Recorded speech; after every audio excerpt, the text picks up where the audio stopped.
We got a puppy, correct? Correct. Yes. We have Clyde. Clyde. Alrighty. How long have you had Clyde for?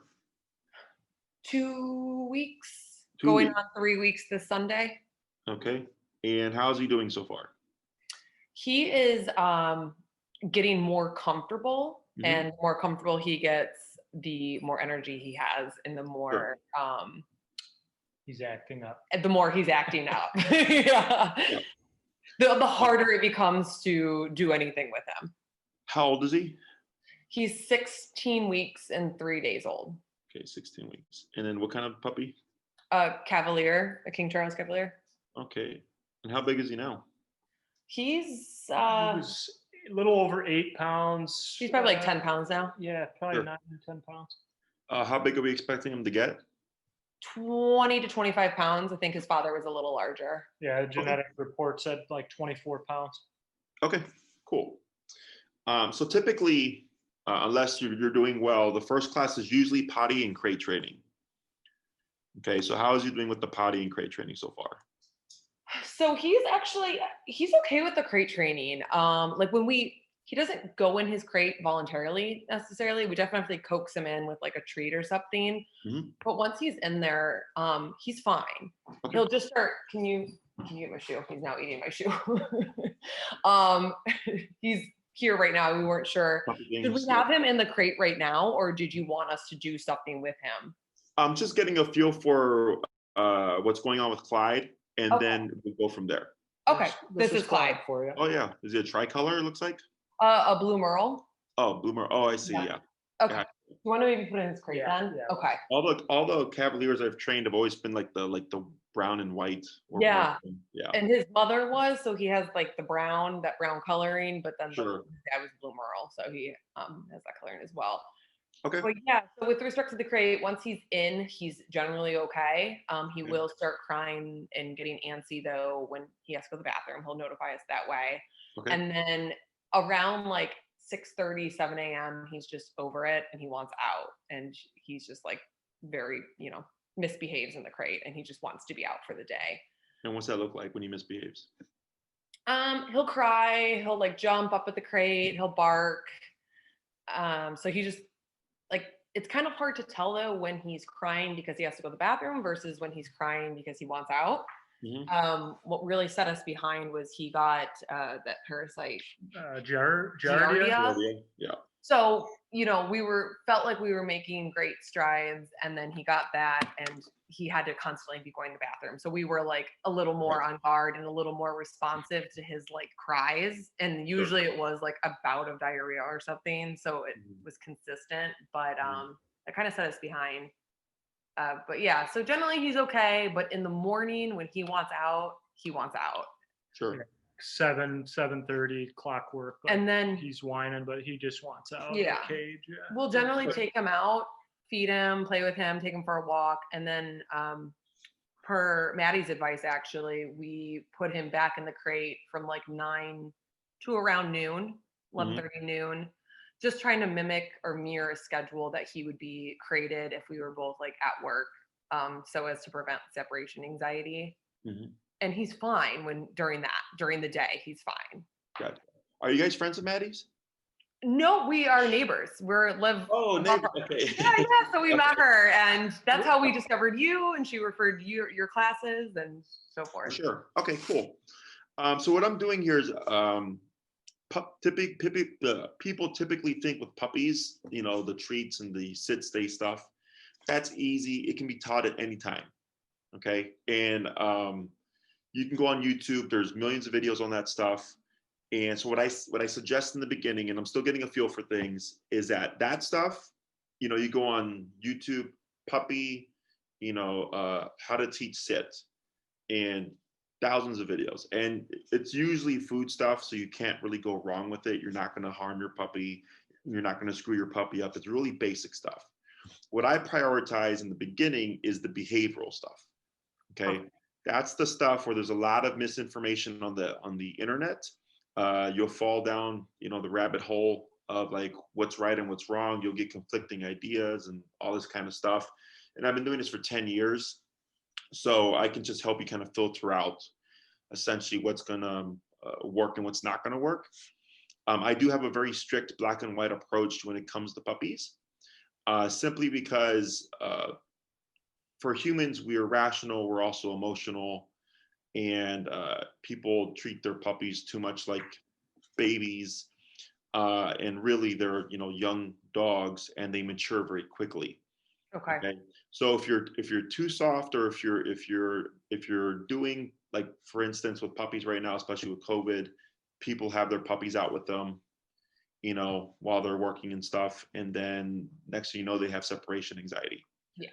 And then right off the bat, I'm telling them, put your dog in a kennel while you're working, because when you have to go back to the office, you're gonna have a really big problem. Okay. So we're gonna just kind of go through that stuff. Typically, the first 2 classes is just informational stuff, getting a schedule down, making sure, like, people go with I want to train my dog to let me know when they got to go potty. But the problem with that is, then if you don't see your dog signs, they're going to potty in the house. Yeah. And I train dogs to hold it and go by the human schedule. Okay. Okay. So this way we don't have to worry about it. And if she really has to go, it's a she? A guy. A boy, it's Clyde. If he really has to go, he'll still let you know. Like my dogs, they're like 8, 9 years old, and I potty train my dogs just the same way I would have you potty train yours. And like, I know my Chihuahua, if he's sitting at me and he's panting with wide eyes, he's got diarrhea. Okay. Like, so even though they don't tell me when they got to go potty, they go on my schedule. If something like that happens, they still let me know. I just don't get a dog that does it all the time. Okay. Yeah.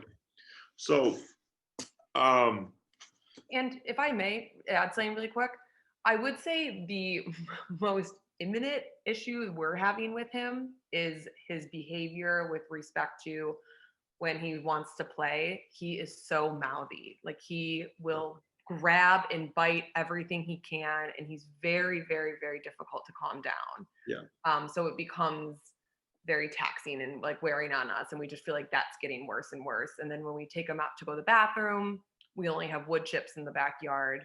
We don't have grass. Yeah, so he's constantly just eating things or having to take things out of his mouth. It's like, that's what's like broke us, and we were like, we need help. So I don't want to mess with your plan, or please. No, we can tackle that. That's not a problem. Whatever you think is best to tackle in order, but that definitely was probably the biggest lifestyle problem we have right now with him.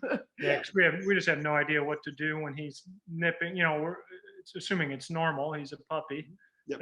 But like, we just have no direction as far, okay, how do we calm him down, or what should we be doing when he's nipping? He doesn't listen to no. Like, if we read on the internet that if you pretend that it hurts, he doesn't care. Like, he literally is not fazed by anything. No. So he's a sociopath. Yeah. So that's the misinformation. Yeah. Because your puppy is a dog, essentially, right? And dogs, they communicate through biting. They show affection through biting. They correct through biting. They communicate a lot through biting or mouthing. They use their mouth for a lot of things. Us as humans, of course, we use words. And that's where there's like a discrepancy. Sure. Right? So he's doing everything that's normal to him. Okay. But then when people get these, puppies, like, oh, they're so mouthy. Like, I don't like it when they bite me. I'm like, well, the dog's technically not biting you. Right? Like, they're trying to instigate play, but it hurts because you have no fur. Yeah. Okay. And the word no doesn't work because he doesn't know what no means. You have to associate that word, if anything. Mm-hmm. And then lastly, when you pull away and you say the ow, more often than not, it doesn't work. And in some cases, it even stimulates the dog or puppy to bite more. Because when you retract, you actually bring out like kind of a prey drive, and then they start jumping and snapping even more. So I don't know why that stuff is still around, because every time I work with puppies, that's usually people go on the internet, and that's usually the stuff that they see first, and it doesn't work. Yeah. Okay? So I'm going to give you a spectrum of things to address the problem, because you might come to some points, it all depends on your puppy's personality type, where it's going to get a little bit uncomfortable in order to address the issue. Okay. Yeah. So if Clyde were to nip and bite at my dogs to instigate them to play, and they didn't want to play, how do you think my dogs would tell him no? Bite him back. Yes. Okay. They would use physicality and it would be the bite. And what they're saying is, hey, we need you to respect our space. We don't want to play right now. Okay. And it doesn't mean that they would always bite them. It just means when they don't want to engage with them, they're going to set a boundary. And they don't care if he's a 2-week-old puppy or a 4-week-old puppy. They just bite him. Okay. And if you go online and you read books or anything, a lot of it's through the positive reinforcement spectrum, which is treats only, food only, praise only, no aversives, don't be mean to your dog, blah, blah, blah, blah. And it doesn't work because dogs don't give each other treats. We've been doing that. Dogs don't give each other treats. Dogs don't praise each other. I'm not against it. I'm just saying when you're trying to stop a behavior, it doesn't work. You'll see things like redirect the puppy to a toy. Yeah. That doesn't work either because nothing is saying don't do that. Okay, that's the difference. We need something that says don't do that. So another dog, if Clyde was nipping at him, wouldn't say, look here, take this stick and drop a stick in front of him and then like walk away and say, play with that for a little bit. Yeah. It doesn't happen. Okay. So I'm going to give you a few ways to correct Clyde. One of them is what's called a pet corrector. And it's simply a can of compressed air. Okay. You get them on Amazon. Depending on the market, they can be anywhere from $15 to like $35, which is stupid for a can of air. Right. I'm in the wrong business apparently, but You know what? We're so desperate, we'll buy it. what I suggest is you get like just 1 or 2. Okay, don't buy a case because I had someone do that because at some point it may stop working. Okay, now the way it's supposed to work is the sound of the compressed air coming out is supposed to be what deters the dog from the behavior. Okay, so it's the sound itself. And some dogs will respond to the sound where you'll see Clyde kind of like react and kind of like shock or like surprise, like what was that? I don't like it, right? And if that's the case, great. So then every time he would nip at you, you would simply go, shh, and it would spook him. And then he should associate every time I put my mouth on you, this thing I don't like happens. Okay. Now, in some cases, because again, dogs bite each other, the sound has no meaning. They don't care. They'll look at it, whatever, and then just keep biting you. So then I escalate the correction and I'll spray them with that compressed air on the hindquarters. Okay. So because it's compressed air, it has a cold, chilly feeling to it. Okay. It tends to freak them out. So then you might see Clyde yipping and crying and shrieking. It's okay. He's just panicked because to a dog, that's not normal. Right. Okay. So what we've done there is we've tied that sound to a physical connection to Clyde, where he goes, oh, that sound is this cold feeling on my hindquarters, and I don't like that. Okay. So now it becomes more physical because it's something that he feels. And then we see what happens. And in some cases, the owner will spray the hindquarters and then the sound itself is effective because now it means something. Or in some cases, they always have to spray at the dog in order for it to be effective. It just comes down to the temperament of your particular puppy. Okay. Now, either one, it'll work. And I only ever had one puppy where the pet corrector has worked throughout their life. And funny enough, it was a Cane Corso puppy. Do you know what a Cane Corso is? Yeah. They look like pits or pit bulls, but like 1.5 to 2 times bigger. They're massive. Giant. So the scariest looking dog or puppy was one that got scared of the pet corrector for life. Okay. Yeah. So, but in most cases, it'll work until a certain age, or it may not work, period. Okay. That's why I say get 1 or 2, don't invest into it or whatever, and then see how Clyde takes to it. If we see that Clyde is not affected by it or does not, or over time starts to kind of, because as he gets older, he's going to toughen up. So like I was raised old school. I was spanked growing up. Same. And at some point I got too big for spanking because physically I was too tough. Yeah. Right. So like my mom used to spank me. And then finally when I got like kind of too old, like or too big for her to spank me and for it to be effective. She was like, all right, let's have your dad spank you now. Yeah, right. And then that worked for a little bit. And eventually it was just like, it didn't work. And then they had to like go to like time, like, you know, you're grounded for a month type stuff, like more psychological punishments as opposed to physical. But for dogs, psychological never applies Okay. because he doesn't reflect. Is He doesn't go in his kennel and think like, oh man, I shouldn't have chewed mom's shoe. Like I'm so regretful of that. Okay. He I doesn't do really that. regret it. I feel so guilty. Exactly. So dogs are all about physical corrections. Okay. Okay.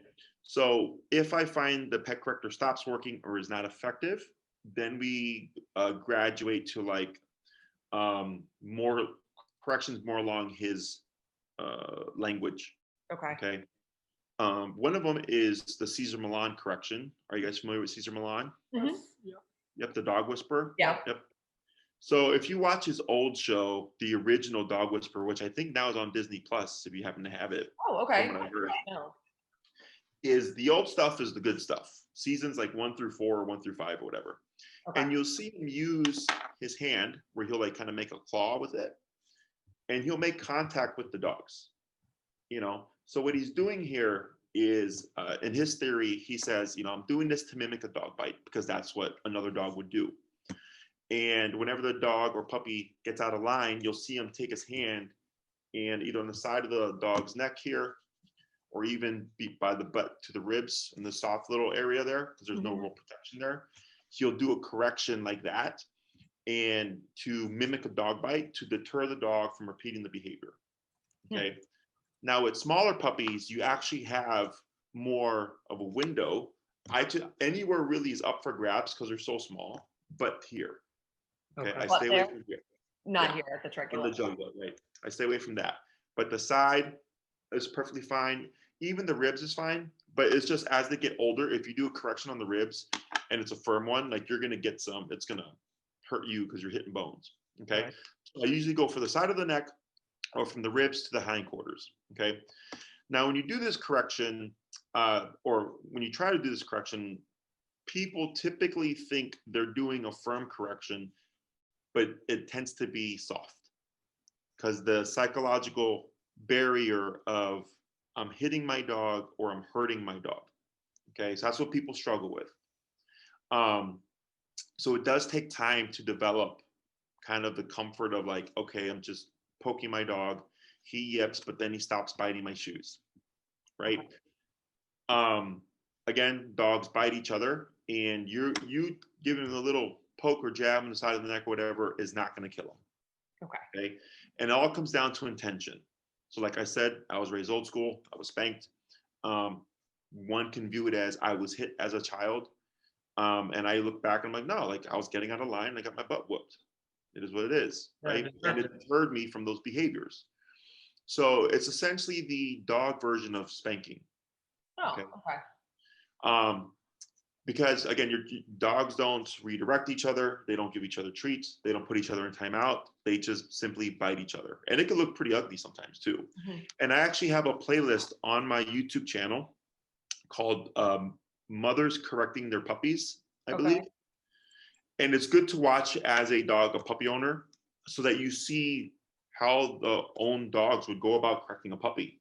You know, because I understand it, you know, especially now, like, you know, it's the fine line between abuse and discipline. Abuse is more like there is no real meaning behind it. If you just kicked your puppy for just like walking next to you, like for me, I'm like, why would you do that? If you bring in a lot of negative energy, like shut up, right? Yeah. That's not good either. But even if you gave your puppy a firm correction, but you're neutral, that's fine. Okay, because what creates issues is when people go overboard, or when they bring in emotion and yelling. Okay, that's what causes issues. Okay. Because a dog will bite the puppy like just boom and be completely neutral, and the puppy will run away yelping, and the dog will go lay down and sleep like nothing happened. Yeah. They're very indifferent. Okay. So they don't continue the pursuit yelling and screaming. They're just like, here's the correction. You learned your lesson. I'm going to go lay down. You figure it out. Okay. And that's actually what toughens puppies up. So when I get like my fearful, nervous, anxious cases when they're adults or even as puppies, people tend to stay away from aversives because they don't want to make the problem worse, which I understand. But they only make it worse if they do it incorrectly. Okay. So there's actually a video in my playlist where you see, I think it was a golden retriever, and she's like poking and prodding and nipping and biting at a puppy, and it's yipping and crying and rolling, right? And any other person would be like, oh my God, pull the puppy out. That's so mean, right? No, she's toughening up the puppy. She's saying you can't be weak. You have to toughen up if you're going to survive, right? And then once the puppy submits, she leaves the puppy alone, and it's fine. Okay, but the human misreads the situation, because you have to understand, dogs aren't meant to be in your home.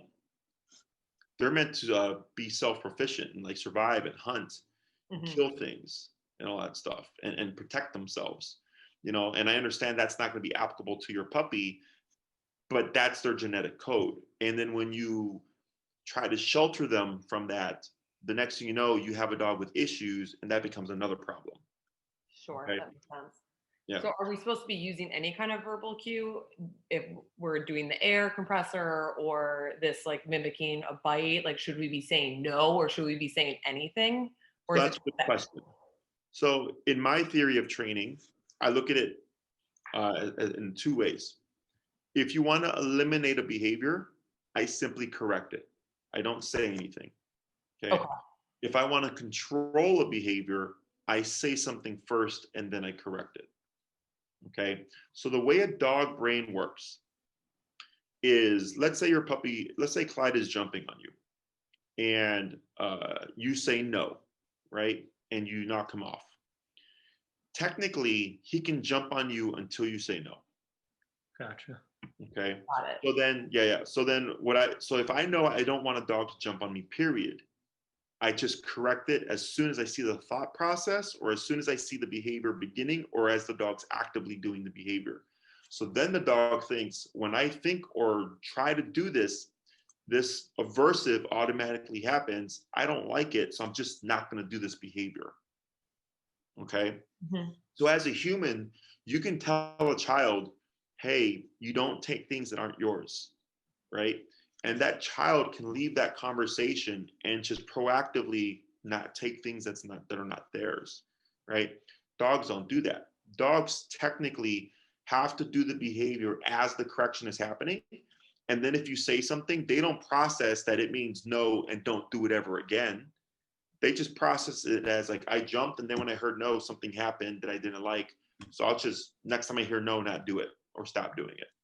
Yeah. That makes sense. Yeah, that does make sense. And quick question on that. So with like these correction ideas, can we use that pet corrector? Can we use the mimicking a bite too, with the same thing when they're nibbling on us as if they're jumping?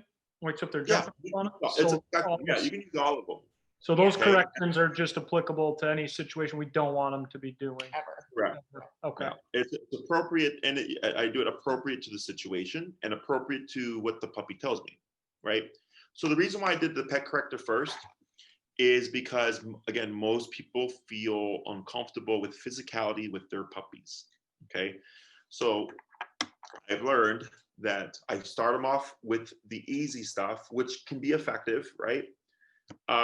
But typically when people go through the spectrum of like, I tried the redirect, I tried the treats, I tried the no, I tried the yelping, I tried the pet corrector, I tried everything I saw on the internet, Jesse, what's the answer? I'm like, now you're ready for the real training. Yeah. Because in their mind, they've already done everything. So they feel more validated. Yeah. Yeah. They feel more validated and like, oh, okay, like I tried the nice guy stuff and it just doesn't work. Sure. And we're definitely there. We've tried it. So we're like, whatever is going to work. Yeah. So with that being said, would you, like, if we're comfortable with the, Caesar Milan correction, which I am, would you just skip the whole air compressor thing? Yeah, we could skip the air compressor, because the air compressor is just a nice guy approach. Yeah, and we don't. And I'm not saying be mean to your dog, but right. I'm just, I'm just approaching it like, you're new puppy owners, and I don't want you turning around like, oh my God, he told me to like hit my dog. My You know? mom used to bring out the wooden spoon, Oh, and then sure, she yeah. upgraded to like a broom or something. I don't know what it was, but yeah. Then the baseball bat. Yeah, then the bat, then like a spiked baseball bat. That's eventually. borderline abuse. No, it is, yeah. So yeah, the Cesar Millan method is perfectly fine. Okay. Now, when you do an appropriate correction, and there's another method that I'll go over as well, and I'll send you videos on it too, so you have a good visual of it. Thank you. Is when we use physicality. Okay, one of the things that you'll read on the internet or like people typically have concerns about is my puppy looks scared of me. Okay, and if you've been doing everything correctly and not being angry and frustrated, in the situation, it's not fear, it's caution. Okay, so caution is healthy. You guys drive? Yeah. You go on the expressway? Yep.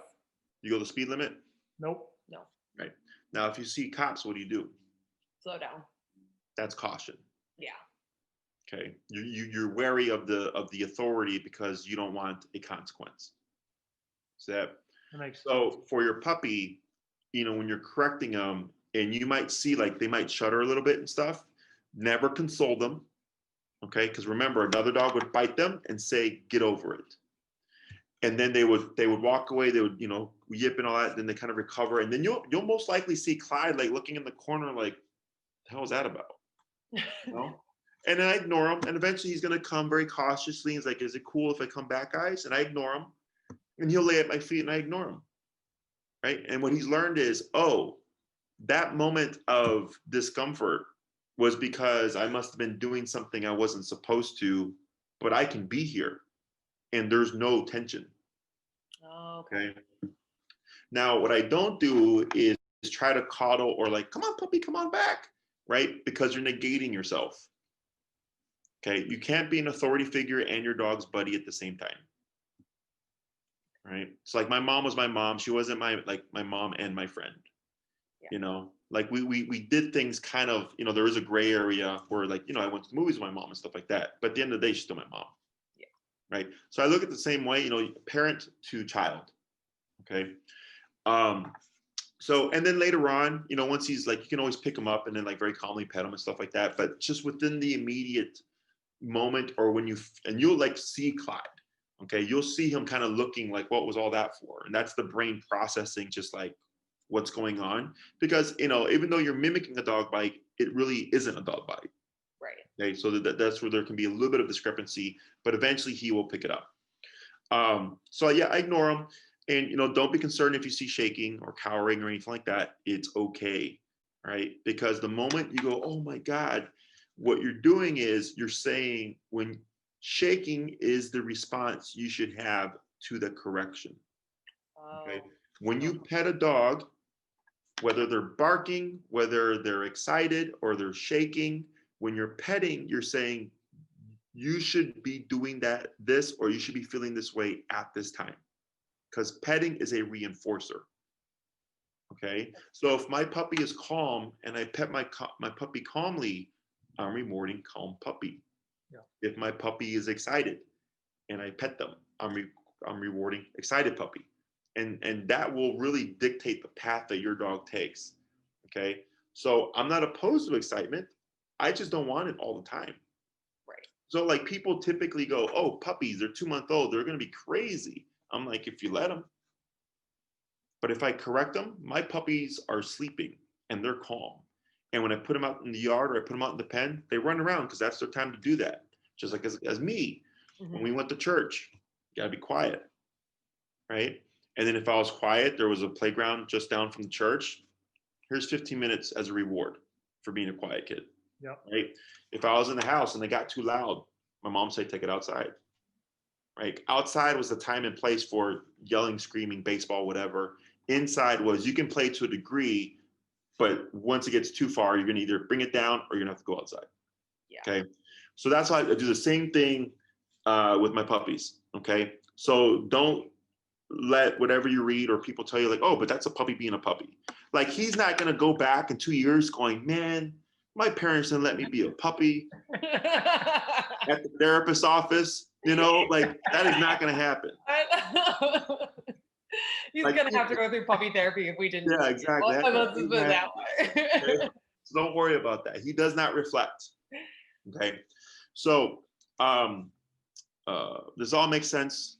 It does, but I guess so. What if we are condoning like puppy play inside, but he just takes it too far?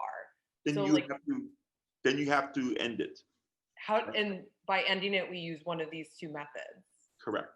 Okay. But that's not saying you can never play So inside. you want a word, right? Remember, if you want to control it, you need a word. Gotcha. Oh, If you that's want to right. eliminate it, you just correct it. So like Okay. let's say nipping at your hands. Yeah. You want him to bite your hands? No. So that So you no know word. Correct. Yeah. word. Okay. So then, and could you go over how we use the word again? We say the word and then we do the correction, or correction then word? Word then correction. Word then Okay. correct. The word acts as the warning. Gotcha. Sure. Okay. And then Yeah. through repetition, he'll associate that word no with I need to knock this off kind of thing. Correct. Okay. Okay. That makes sense. So let's say when he's playing, you decide maybe the word's enough or no play or stop play, whatever it is. He doesn't care. You can say fridge for all I care. Is you give the cue and then correct, and then you should see a shift in behavior. Okay, where he goes from puppy mode to okay, right? And don't and like maybe like he goes from playing to like, I'm gonna just go lie down on this bed then, right? Because then people feel bad and they're, oh, but the dog's sad and they're laying in their bed. I'm like, whoa, what's the in between running around and laying in their bed? You know what I'm saying? Like the home is a resting place for the most part. So dogs are typically just laying down anyways. Yeah. But when people see that as a repercussion of a correction, they tend to like, just put too much stuff on it. Okay. So it should be a fairly clear switch where you'll get a very excited puppy who's engaged. You cue your word, follow the correction as quickly as possible. Okay. So don't ever feel like you're rushed, but as best you can, enough correction to tie them together. Okay. And he might yip. It's okay. Then see what he does, because he might yip and then run around again. Okay. So what does that tell me? That didn't work. Right. So what should I do? I don't know. Is that now become a just correction and no words, or? Well, yeah, that's correct. You would just correct again, no words, because you've already said it. Yeah. Oh, Right. But I would correct firmer. Gotcha. sure. Right. Okay. So let's say I gave him on a scale of 1 to 10, gave him a 4. Yeah. He yips, but then he keeps playing. People go by the yip. Oh, but he yelped. I'm like, yeah, but he's still running around. Right. Where's the lesson in that? Right. So if my mom spanked me for like, I don't know, stealing cookies, and then right afterwards, I'm like, go grab some more cookies. Like, I clearly didn't learn the lesson. I need a more harsh consequence. That's a Gotcha. power move. Yeah. Right? So I never did that, by the way. Sure. Mom got me pretty good. Oh, yeah. So then I come back firmer. I go to 6. Okay. And maybe he yips again. Goes back to running around. Go to 8. Because people go, but it's a puppy, right? They're thinking I have to cap it. I'm like, another dog wouldn't cap it. Right. Another dog would just bite him. Yeah. Yeah. They might even bite him till there's punctures. If they're like, you really need to learn your lesson, like the dog don't care, right? And you're never gonna puncture your puppy by just jabbing at him, right? So because dogs are physically resilient, they're tough, because they're meant to be bitten. So it's one. Most people tend to evaluate the correction according to the size and what they perceive of their puppy. Oh, it's a sweet puppy. It's a sweet 8 to 10 pound King Charles Cavalier puppy. No, he's so sweet. Right? You adapt your correction to that. Whereas I adapt my correction to like, okay, I corrected you once at a 4 and you're just all over the place. Yeah. So I have no problem going 4 to 10 because I'll recognize it very quickly. Right. But you have to learn these things. If I'm not comfortable doing the puncture correction at first, if I first want to try the air compressor, and then Andrew wants to do the puncture, is it okay that we have two different types of corrections, or do we need to Because get? they're both doing the same thing essentially. It's just different styles. Gotcha. Okay, so it's fine to use them in conjunction. Yeah. Okay. Yeah. That's why I do that, because I know what's going to happen. Right. So let's think here. Oh yeah. So like, puppy logic or dog logic isn't the same as human. Because you might. So I had a puppy I trained many years ago. It was a teacup Pomeranian, 4-pound, maybe 5-pound fluff. Okay. And he used to bark in the kennel.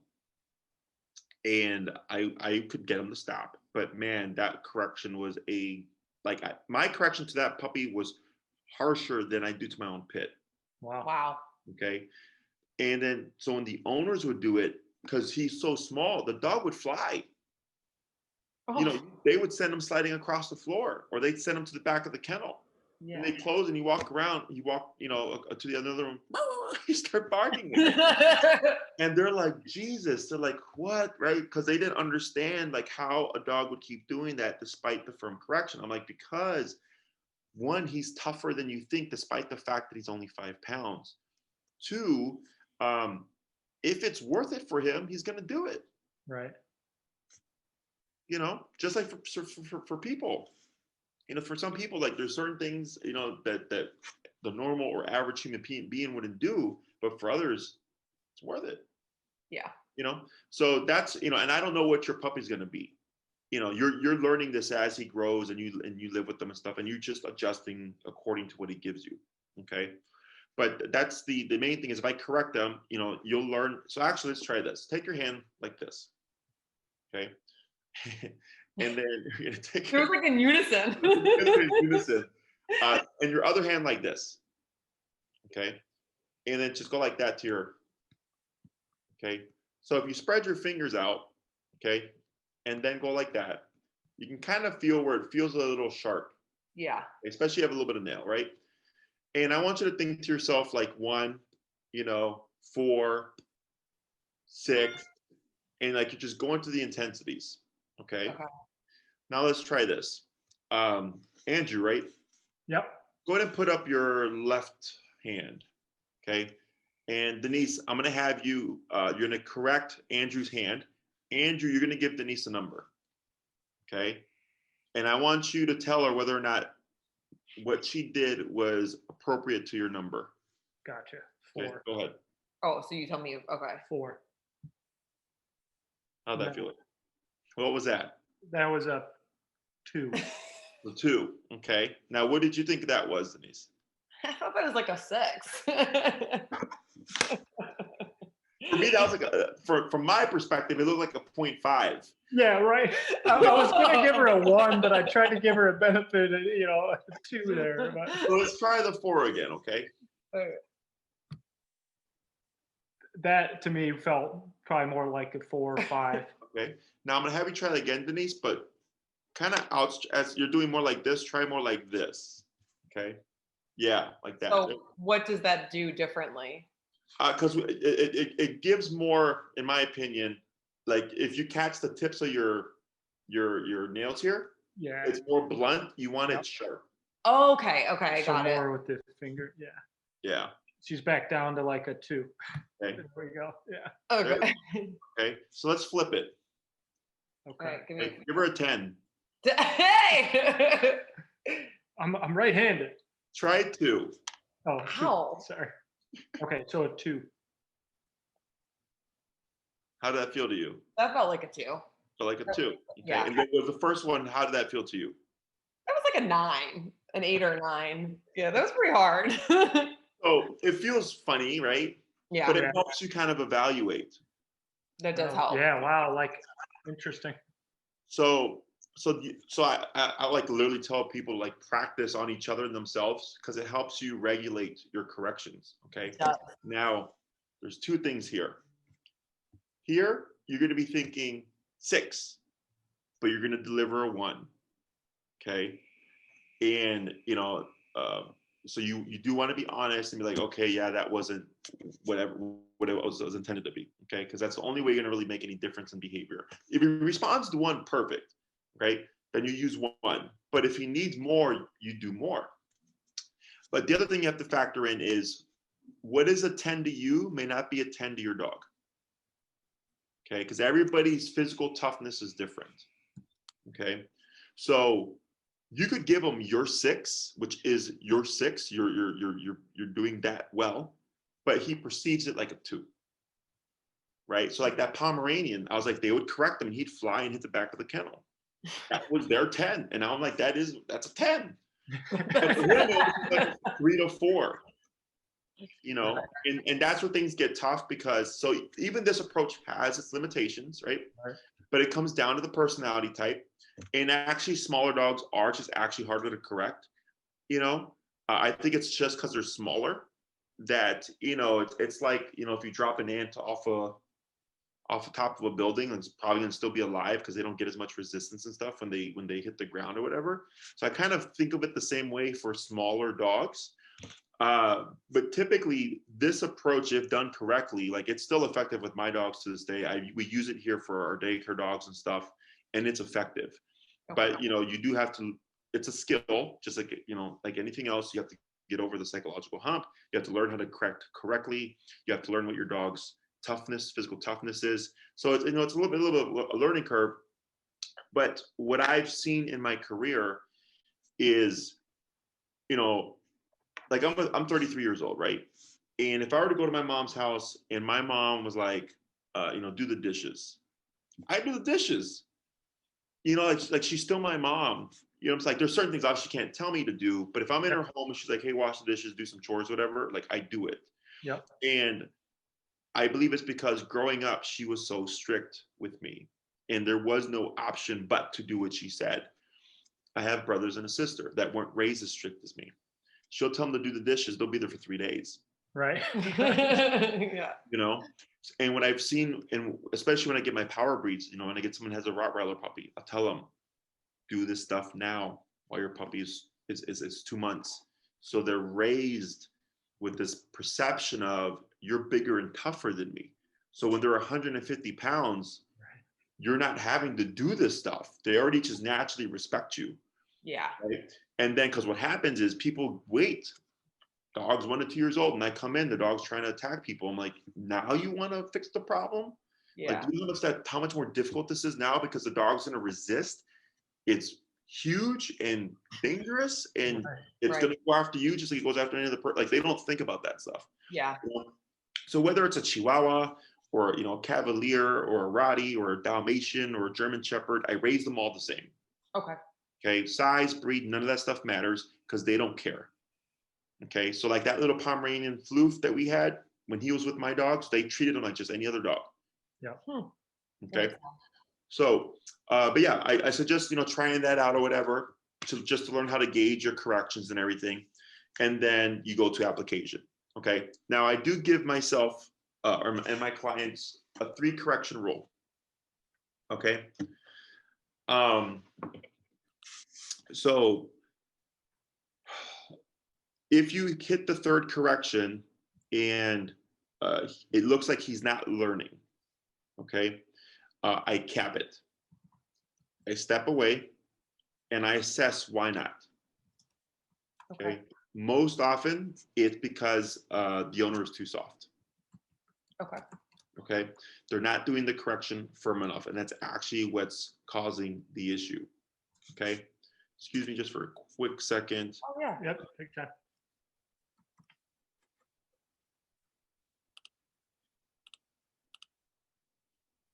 Okay.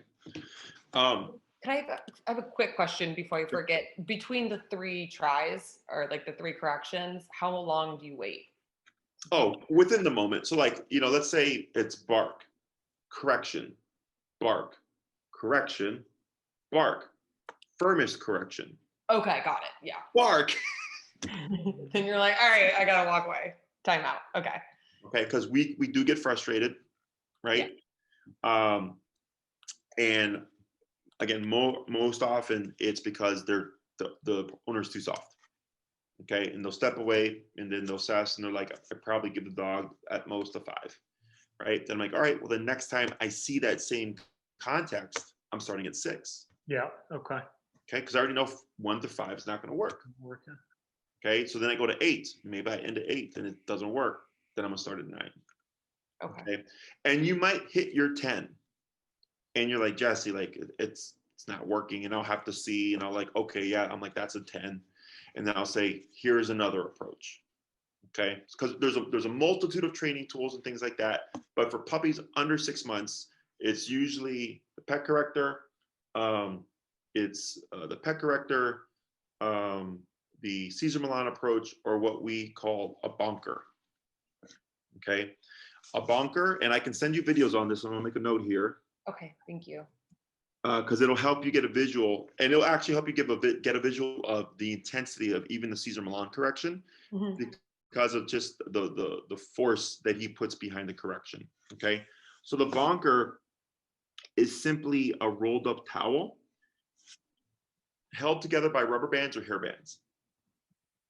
Excuse me. Okay, so you're essentially bonking, or bopping or whacking, however you want to term it, or throwing the object at your puppy. Okay, as an aversive. Okay, and in the video, I have 3 videos: how to make one, how to use one, and a trainer actively using the bunker. So he's got a puppy. It's like I think a 3 to 4 month old boxer or something. And it's like pushing at his hand for a treat. And he says no, because that's his method. He says no. And then he bonks the puppy, and you see just the forcefulness. Okay. And then you're going to see what people would be like, oh my God, the dog's scared. But it's really caution, because he ends up coming back into his space, but he's very respectful about it. Okay. And then he rewards him, because he's like, this is the behavior that I want. I don't like the pushiness. I want the softness. I want the respectfulness. Okay. Oh, so it'll help just give you. Rewarding him if he comes He back. does. I let the dog process it. That's what I thought you said. Okay, I want to make sure. So yeah, because everybody has their own approach, right? Sure. And in that moment, he's doing it with treats and stuff, and it's like a little bit more nuanced. I really just sent it to you to give you a concept of just the intensity of the correction itself. That makes sense. Okay. So that's another approach. And typically what I recommend is that people make a few of them, like 3 or 4 little bonkers or whatever. Because sometimes the puppies will think it's a toy. Okay. And you'll try to bop your puppy, and then he'll bite at it, and he's like, ah, and he's like playing at it, right? And he's like, or you like throw it at him, and they pick it up and they run around with it. Yeah. So then if that happens, I'll tell my clients, then you keep bonking them until it's not a game anymore. Okay. So then I have multiple of them, and eventually the puppy's like, crap, like this is not fun.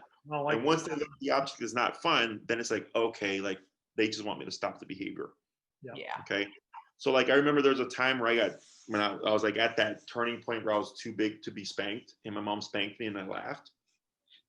So then she spanked me until it wasn't funny anymore. You're right. Yeah. Okay. I mean, eventually on the same spot, get sensitive. Yeah. Right? And I was like, holy crap. She's like, yeah, it's funny now, huh? Yeah, right. Yeah. So kind of the same approach. Okay. Okay. And I love my mom. My mom did a great job with me. Sounds like she did, though, honestly. And it's like, I love using how I was raised growing up, because it helps people just become comfortable with just the dogs. Good analogy. Yeah. To I'm like, I went through this, and I like to think I'm perfectly stable. Like, I don't know, people might think otherwise, but I'm great. I'm great. but yeah, like it's just a rolled up towel. Yeah. Okay. And again, if your puppy shies or away or anything like that, again, it's okay. They will get over it. And I let them recover, and eventually they just learn, like, if I don't want these things to happen, I just don't do them. Are these corrections, one of these 3 corrections, a good tool to use when he's like eating wood chips outside? When You can do that as well, right?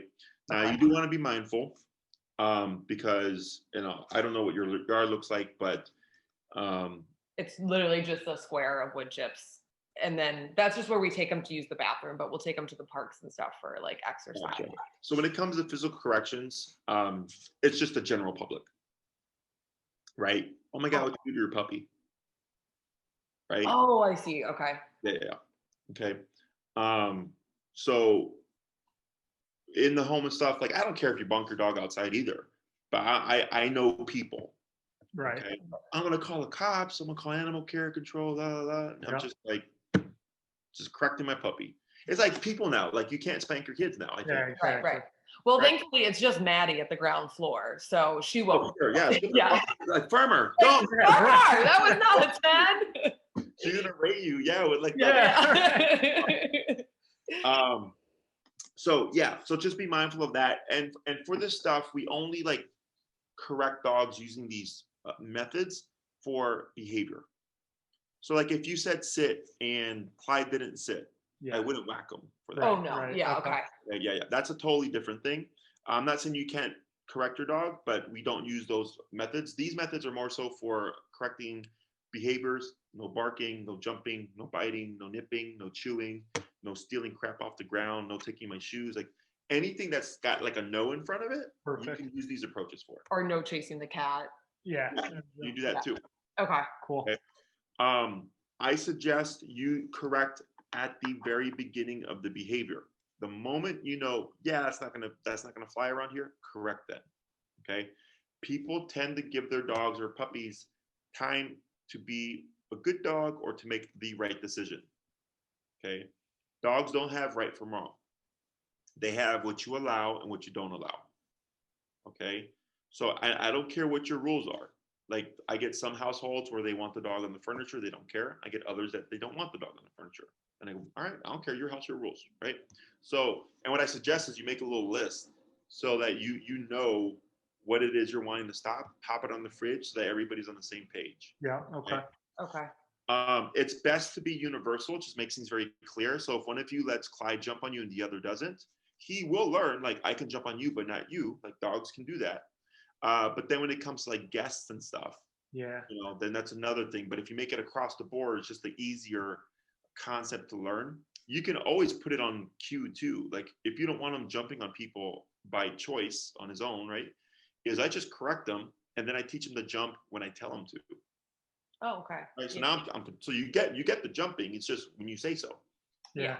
Because he's not going to differentiate between when you want him to jump and maybe you don't want him to jump because you're going out for like a nice dinner and you're dressed up or something. Right. Yeah. Yeah. Right? He's not going to differentiate that. And that's not the dog's fault if you've rewarded that behavior.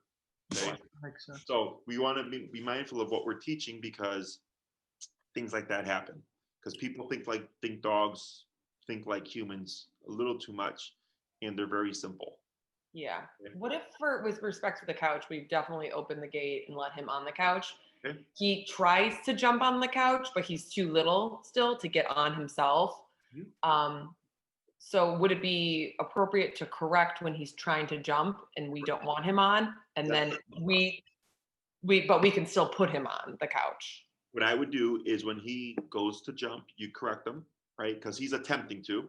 Yeah. You're saying that's not going to fly.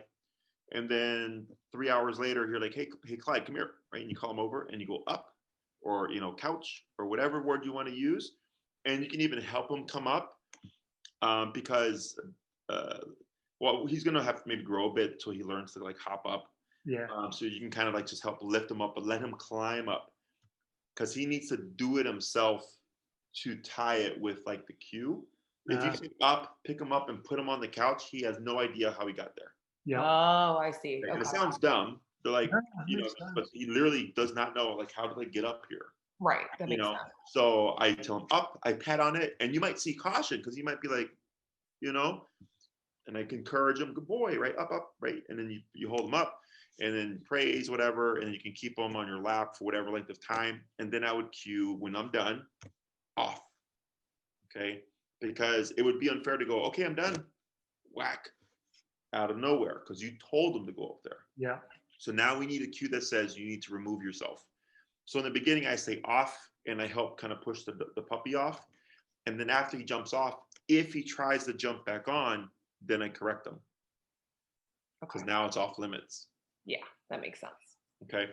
And then over time, you might find you're going to say off and you try to push him off, and then he's going to push back. He's going to resist. Okay. So then I correct him for resisting and push his ass off. Yeah. Okay. That makes sense. But that might not be for a little bit. Okay. But that's what I would expect to see over time. Okay. Other Alright. questions about that stuff? No, that Um, makes sense. I mean, Yeah, I'm correct sorry them. that we kind of, put a wrench in your No, I typical. don't care. I mean, I Okay. show up. Okay, Yeah. well, we appreciate it. That was like the number one thing that we're like, we are getting so frustrated.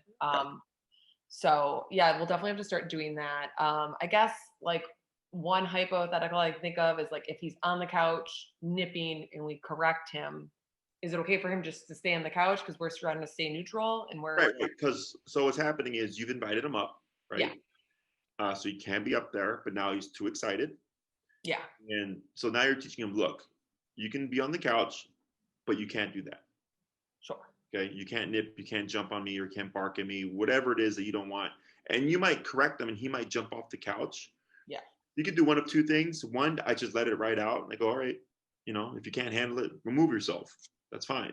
Yeah. Or two, if he doesn't process like, oh, the correction wasn't because I'm on the couch, the correction was because of my bratty behavior, you'll see that he'll take the correction and then just stay on the couch but calm down. Yeah. Okay? Sure.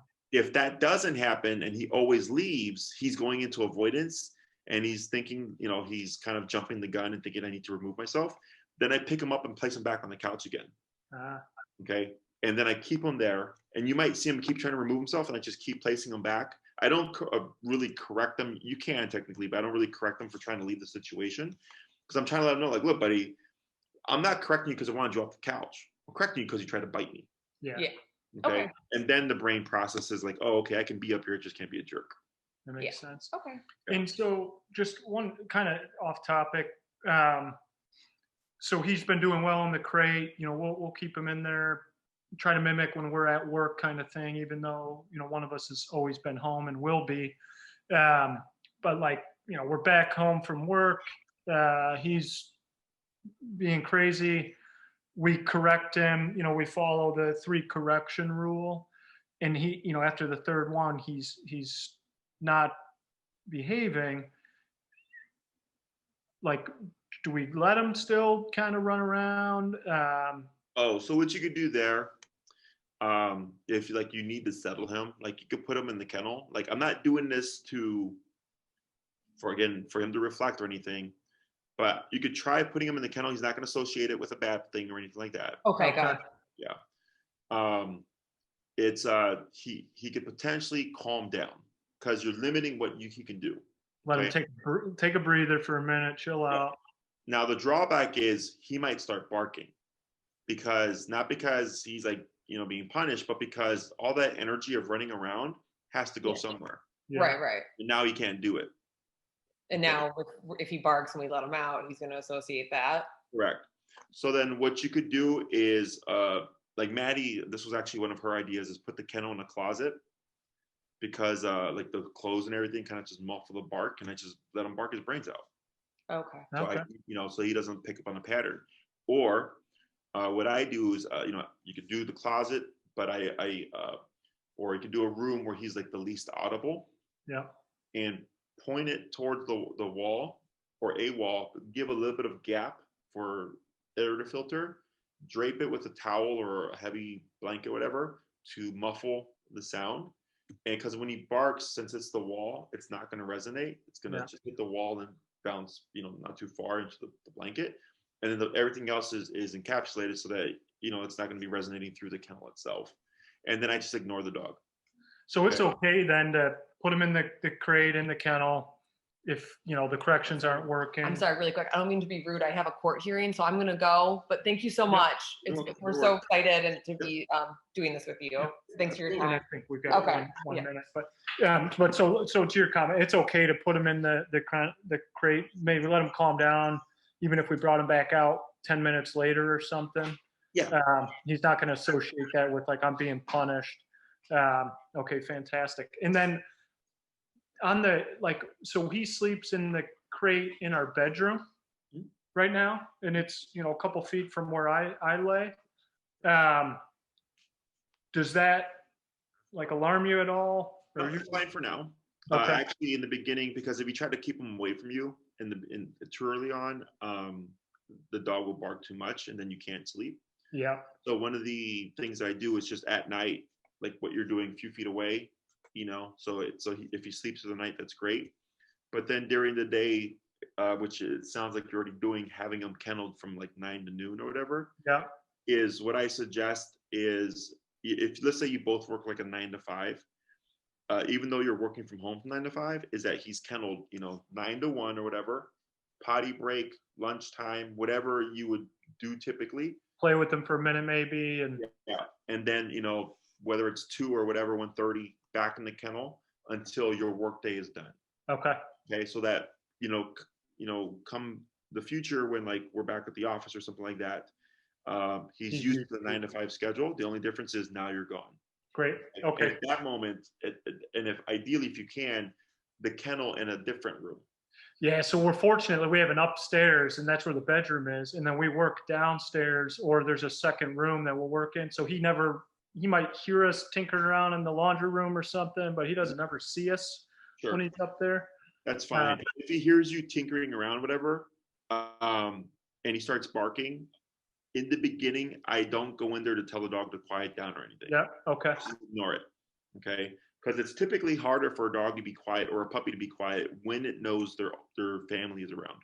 And fortunately, he's been quiet. Like, he doesn't bark. We try not to go make noise, but if I got to go do something up there, I'll do it. And I don't go in that room, and we don't. Yeah, leave the room alone, but be yourselves. Yeah. Okay. Cool. Because that's good for him, because he hears these things and he's like, that has nothing to do with me. Yep. And if I bark, they're not going to come back. Okay, great.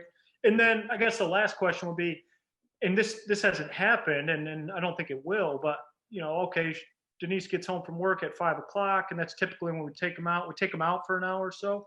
Mm-hmm. Is it okay if we needed to, for some reason, because we're both working a little bit later, like to put him back up there for an hour or so? Yeah, no matter. Like puppies sleep 16 to 20 hours a day. Right. Okay. So you're just picking where he's doing it, right? Yep. So there's okay. Like my dogs, when I was really busy with like home stuff, they would be kenneled for like 12 to 13 hours. Okay, cool. And they would come out calm, and I take them out the potty and stuff, But yeah, that's perfectly fine. Just make sure that he gets his outing to potty and stuff. Yeah. And if he has a potty mistake, no big deal. Just clean him up. We can't correct him for that stuff. If you find a piddle and it's already been done, you can't correct him for that. No. He's not going to go back in time and think about that. So great question. And I know we're running over time too, so I want to be respectful of your time. Correction wise, like if he pees in the house, mm-hmm. and like, do you correct him as he's doing it or after he's doing it, or if how do you catch him about to, or if you catch him in the act, yes. Okay. But if he's peed and just walked away, then no, because he forgot. And then gotta do a better job next time. Yeah, and he's like, I'm getting corrected for just walking. What the hell's going on? Okay. Yeah, he's not like, like for you, like if you did something, like you can go back and be like, man, I really didn't like doing that. Yeah, he doesn't know that. Exactly. That's why I got to do it while it's happening or immediately. And you're going to get potty mistakes. It's part of the process. Yep. But if you see them, you can correct them. Typically what I'll do is a loud stomp and a clap and a hey, like really loud. Yeah. It will usually startle the puppy, and I'll pick him up, leash him up, and then sometimes you run him outside. Okay. Fortunately, he hasn't had any accidents in his crate yet. It's just been a couple like on the wood floor, which are easy to clean, but it's like almost our fault because it's like, shit, it has been in 2 hours or something. We haven't let him out. Okay, cool. Awesome. Well, this is extremely helpful. I know Denise will be excited. I'm excited. I'll send you those videos, okay? Great. And then we'll talk to you again, I think, next week. Yes, sir. All right. Thanks a lot. Enjoy your day. Yep. Take care.